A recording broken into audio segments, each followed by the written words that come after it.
Hey there, Dan Stu here. Today's video is about taking Renko to Port Macquarie and Coffs Harbour and is proudly sponsored by MarineEngine.com.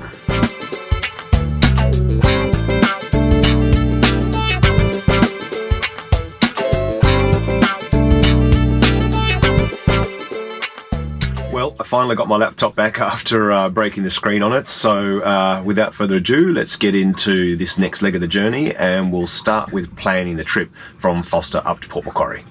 Here's the lead line we came in along. Used to be 2 leads, which I'll show you in a second how those work for those of you that aren't familiar with them.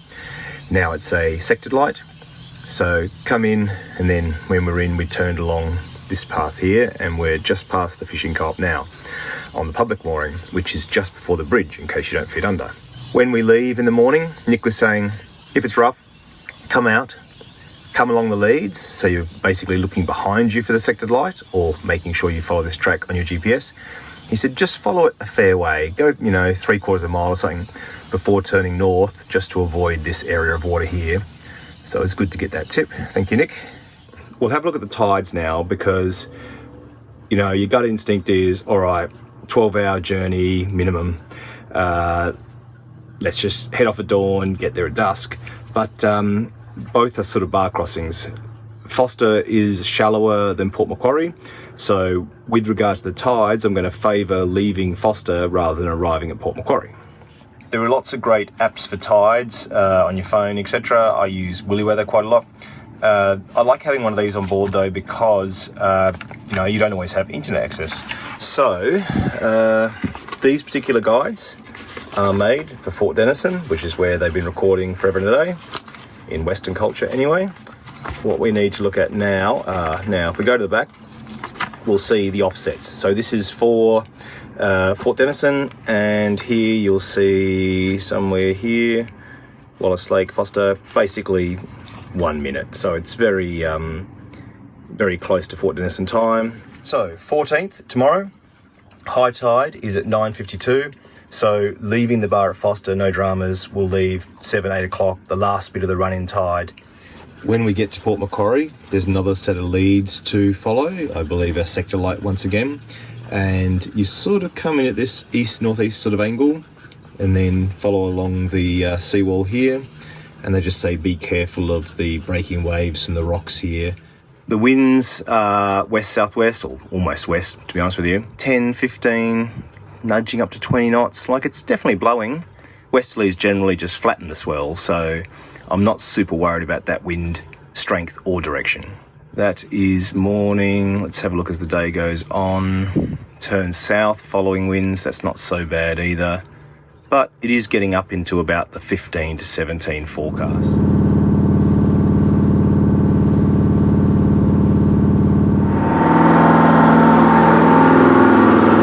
We're out of the harbour, but I've got no alternate at the moment, no tacho. Just going to jump in, see if it's the belt slipping or a connection I've knocked.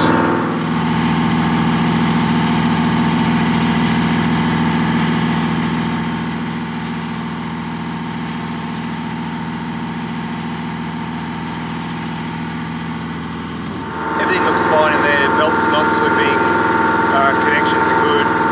Maybe it's behind the tacho. I was doing some dash work the other day, so may have knocked wires going to the tacho. Yeah. There he is.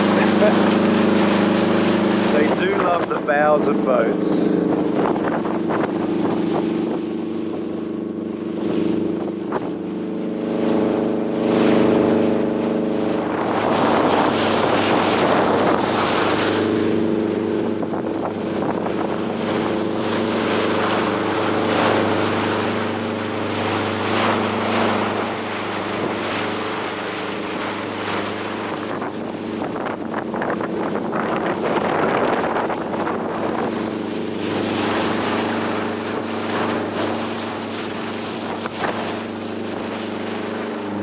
Little bit lumpier today, a bit rolly. Swell coming from a couple of different directions. Not too bad. On the way up the coast, I jumped on the laptop to have a look at the live webcam of the bar at Port Macquarie, and it all looked pretty tame, which was nice. It's good to get some sort of, visual indication of what to expect when you get there.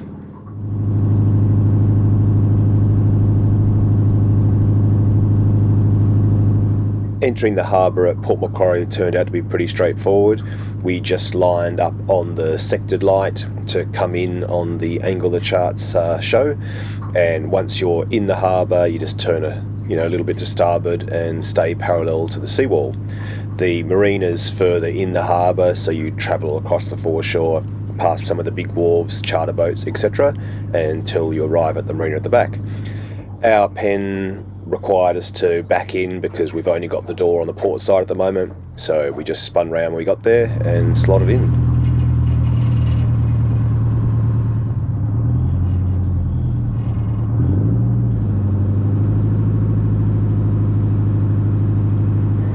All settled in now, got a beer, plenty of fish here, lots of bream.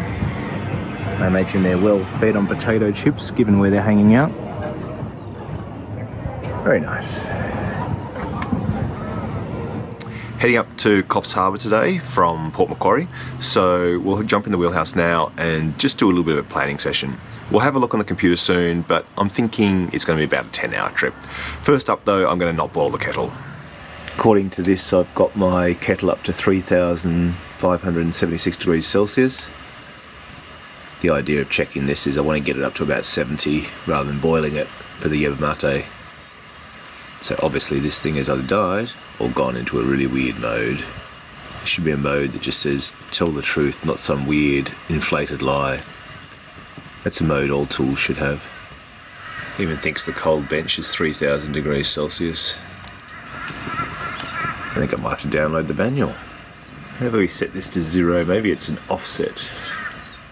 No, it can't be an offset. Can't offset by 200 degrees and end up at 3,000. Is it a multiplier? But then why would it be in degrees? Let's set it to 0.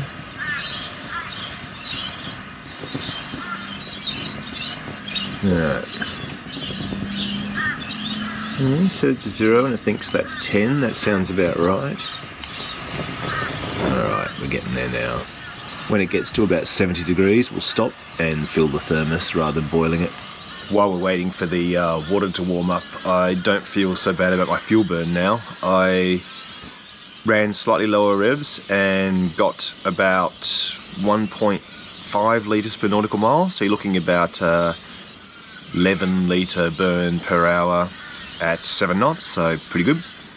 Talking to Todd, who owns the boat behind me here, and at full noise that will burn over 600 litres an hour. The boat holds 6,000 litres, and at full speed you can empty that in 9 hours.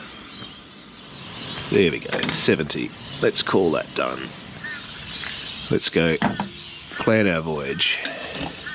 Oh, and a viewer did ask what the yerba mate I was using, which is the one Carl gave me. He gave me the whole thing, which was from Argentina, which I think most of it's grown around that area, even though Carlos is from Chile.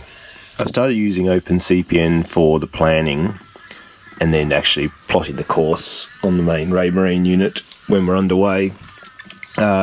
Just in case you're wondering, also set up some more power here and put a smaller Raymarine display that can mirror other information that's on the network at the chart table, and a little Raymarine network switch here so we can get the PC connected to the network, this multifunction display connected to the network, so both these screens can see all the cameras, so I can record the cameras on the computer, and then also just see all your depth information, position, all that kind of stuff by picking up all the sensors that are on the network. It's actually both on the NMEA network and the Ethernet network, but more on that later. I changed the GoPro from 60 Hz to 50 Hz, or 50 to 60, can't remember which way, one or the other. And seems to film the screen a little bit better. But what I'm going to do is plot a course out all the way to Coffs, and then we'll see how long it is, how long the course is. So final waypoint saying 70 to 73 nautical miles. So about About 10 hours steaming today. You can see here today we've got a low tide in the morning and a low tide in the evening, which isn't great. We're leaving Forster Bar on a low and we're arriving at Coffs Harbour on a low. I could wait, you know, basically 6 days and get it so we've got a high in the morning and a high in the evening, but that's really the only way to solve that problem. Then, in 6 days, you might find there's a terrible storm for a week and you're back where you started. So at the end of the day, you've got to juggle what are the conditions, what are the tides, probably when do I have to be there is about the lowest priority, but I think have a look. You always need a plan A, plan B, plan C. Plan A is head out to the bar, have a look. If it's as calm as it was when we came in, steam out. If it's terrible, we'll have to wait till midday, in which case it may still be terrible. So plan C might be come back, plan B's leave at midday, plan A's leave at 7 in the morning. So, you know, you always need these fallback plans. If we leave here at midday, we'll be arriving after dark in Coffs. Not so bad because it's a much better harbour. It's the harbour Dave and I came into at night when he burnt his leg, so I know it's quite a, you know, well marked. The leads are really bright. Quite a good harbour to come in at night. So, you know, you juggle up. My ideal situation is leave early in daylight, arrive just before sunset, provided the bars are crossable. All right, sun's coming up. Head off in a few minutes.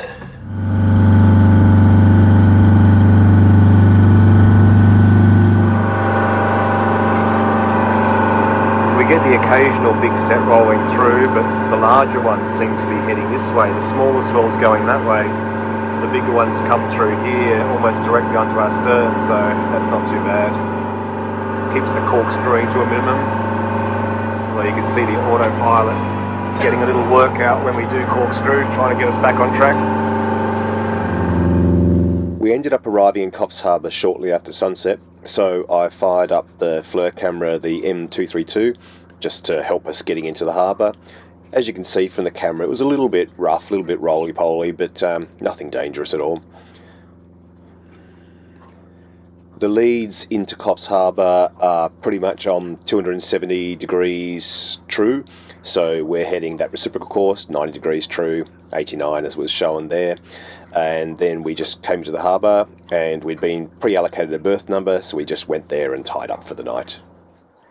There's no fishing allowed inside the marina at Coffs Harbour, and as a result there's quite a few nice fish swimming around.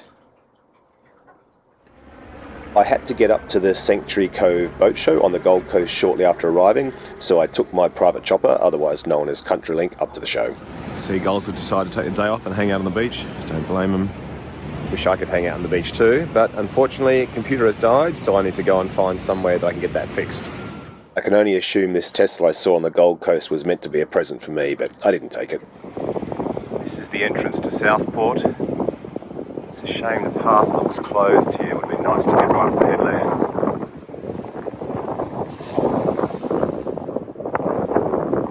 The brake walls obviously help a bit. That looks like it could be pretty nasty on a bad day. Definitely be checking the tide and weather coming into here. This is all feeling a bit weird. I'm now in the car park at JB Hi-Fi, unboxing a scooter so I can ride it to the train, back to Renko, keep it on board. Need wheels. Fortunately, it comes with a tool to install the screws, and they come with Loctite on them. So we're in business. Check out my new ride. Heaps better than Adrian's Harley. Got the train back to Coffs Harbour in time to watch the lunar eclipse with Susie, who some of you will remember from the earlier videos when she was fixing her timber sailing boat on the hardstand. She's now in the water, which is fantastic. Later on we walked up to the top of Muttonbird Island, and then the following morning I started planning the voyage to head up to Yamba. We've got a one-day weather window to get up there. There's been a bit of a swell previously, died off yesterday, and a big swell picking up tomorrow. I think it gets up to about 4 to 5 metres on the weekend. So one day to get there. We could just wait, but we've already been in Coffs for over a week, so nice to sort of just see something different for a change. Now, what I'm going to do is give Marine Rescue in Yamba a call so that we can get a sense of whether it's going to be okay to cross the bar at Yamba rather than leaving here, getting there, finding out it's a no-go. So let's just check that's going to be okay when we arrive around about 4 or 5 o'clock. Marine Rescue, Yamba, Ross Mitchell speaking. Oh, hi Ross, my name's Stuart. We're about to leave Coffs and head up to Yamba, so I just wanted to check what the bar conditions are like to make sure that we can get in there when we get up there. And if How long are you going to take to get up there? I reckon what is about 60 miles, we'll do about 7 knots, I'd say about 8 hours. Trying to get there for the incoming high, but during daylight's the plan. So you reckon around about 4 o'clock? Exactly, that's pretty much my target time, yeah. Have you been in here before? No. Have you got a chart of the, 812, 813? I've actually, so I've got obviously the Navionics charts, but I've also got the Lucas guide, so I've read his guide on coming into the port. Okay, because the best lead in to the river is to go in on the northeastern lead, which is 238 degrees true. Yep, 238, okay. Which means that you've got to go behind the bar, yep, right out to sea, yep, and come in on that northeastern lead. Oh, okay, so don't come in from the south. Don't head south. So head southwest, don't go northwest in past that bar, is what you're saying? Yes, what I'm saying is you go past the bar, yep, and then you'll pick up a lead on a 238 degrees true. Okay, fantastic. All right, thank you for that. And that bypasses the bar. Yep. So you're in deep water all the way through. Yep. And it'll deposit you in the centre of the opening of the river. Gotcha. 238 true. Fantastic. Well, thank you very much for that. So, got some good oil from a local on getting into the bar, and certainly didn't sound like he was worried about conditions, more just we don't want to arrive too early. I'm going to do the maths again on the distance and travel speed. I did it last night, roughly, but we'll do it again, and what I'll do is a bit like I did, I think, going to Forster. If we're looking like getting there too early, everything's going really well, I'll just back it off a knot and delay our entry. I don't want to leave too late in case something goes wrong and we get there in the dark, but I want to get there as close to sunset as I can. We've got the radar, we've got the flare camera, so we've got a bit of night vision, a bit of thermal camera action, so I think we'll be all right. Fuel, I'll check. I was hoping to fill up, but there's a big trawler where the Bowser is, and they can take a long time to fill up, so we may have to go on the fuel we've got, but I'm not going to go unless I've got, say, double what I estimate I'm going to need. I'm going to have a chat to this guy and see whether the Bowser's, A, that he's not fueling himself, and that the Bowser line's long enough to reach past his stern. We might be able to squeeze in there.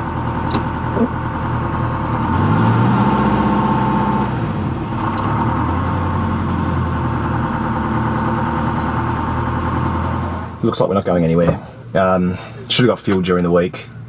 There's only one Bowser. That guy was filling up with like 10,000 litres or something, which means we wouldn't leave until too late to go. But look, you know, live and learn. It's not all bad though, because if we did get to Yamba today, we then would have been stuck in Yamba for a week while this bad weather hit. And I can't get supplies in Yamba. I don't know anyone in Yamba, except for an old BSO mate.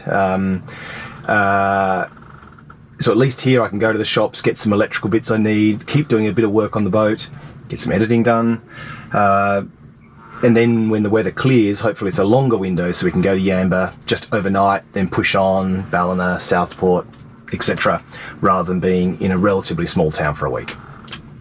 Anyway, let's get on with the week and make the best of it. Thursday at the moment, not too rough yet, but I think it'll be starting to pick up by the end of the day. Gotta say, I'm finding the scooter very, very handy. Get in a strange port, put Google Maps on your phone, go to JCar or something to buy bits you need for the boat, food, beer, whatever. You're there in no time and back, fold it up, back in the lazarette. It's working really well in combination with the boat when you're travelling and cruising and you don't have your car with you.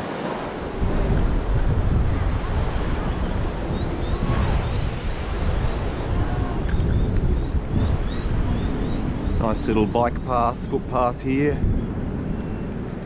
along the beach. Here we are, home sweet home. Take the racing line. This collar here stops it unlocking accidentally. Clips there, pick it up there. Very similar deal to Newcastle at the fish co-op here in Coffs. Basically, insert your card, enter a maximum amount, bowser number, there's only one, start filling. Had a bit of excitement this morning, wet and refueled, coming back to the pen here, just sort of started having some really vague steering, lots of turns, lock to lock. So I'd say what's happened is that the return line, the balance line for the autopilot, has quite a volume to it, and I'd say a lot of the oil is now sitting in there, so we've got to top up the helm again to get proper steering back.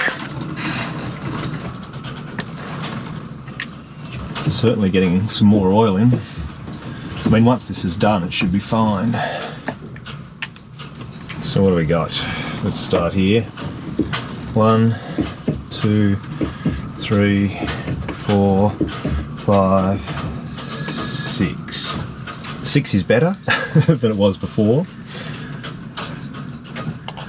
but still be nicer if it was closer to, say, 4 even.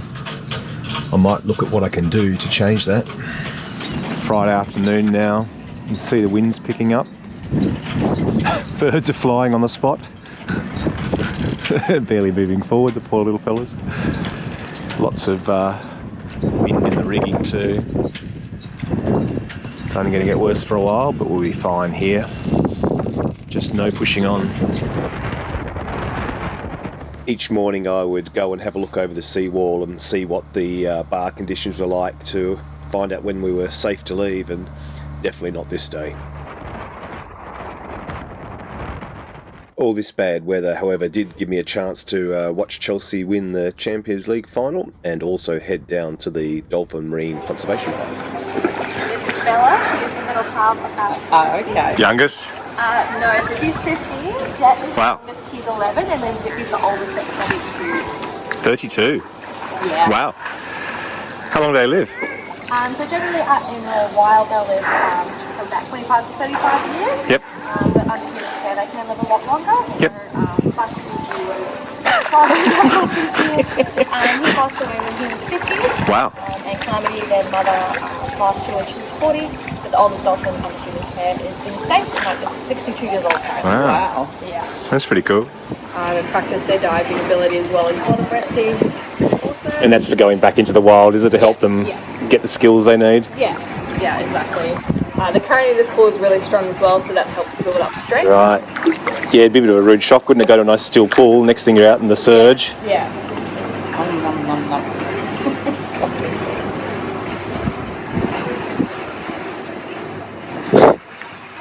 They do like to fight over their food. I've noticed that. So they are solitary creatures out in the wild. Okay. The only time they'll come together is for breeding. Yeah. Nala's one of our fussiest turtles. She only likes squid.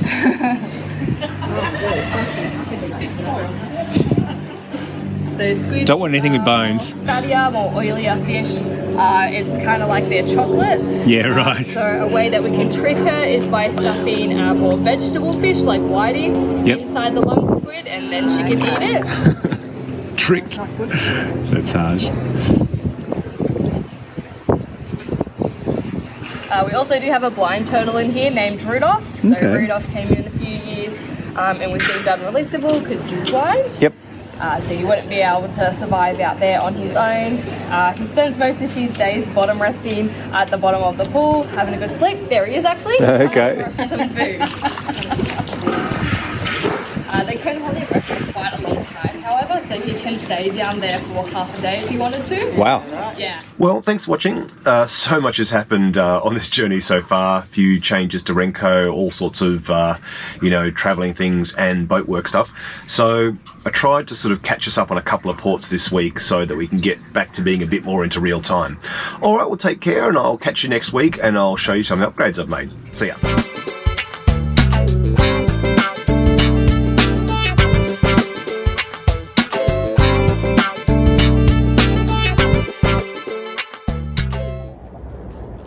cruising in the garden. Vicky's been digging up all the rock. There's not much under any of this stuff, is there? Shall I move a log for you? That will no doubt reveal mini bugs. Alright, watch out. Watch out, Daffy. Look, Daffy. Look here. Look at that big bug.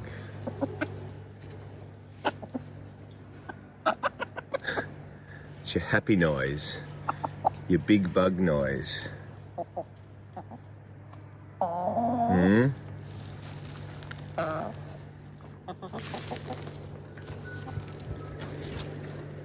It's not hard to keep you two happy, just lift a log.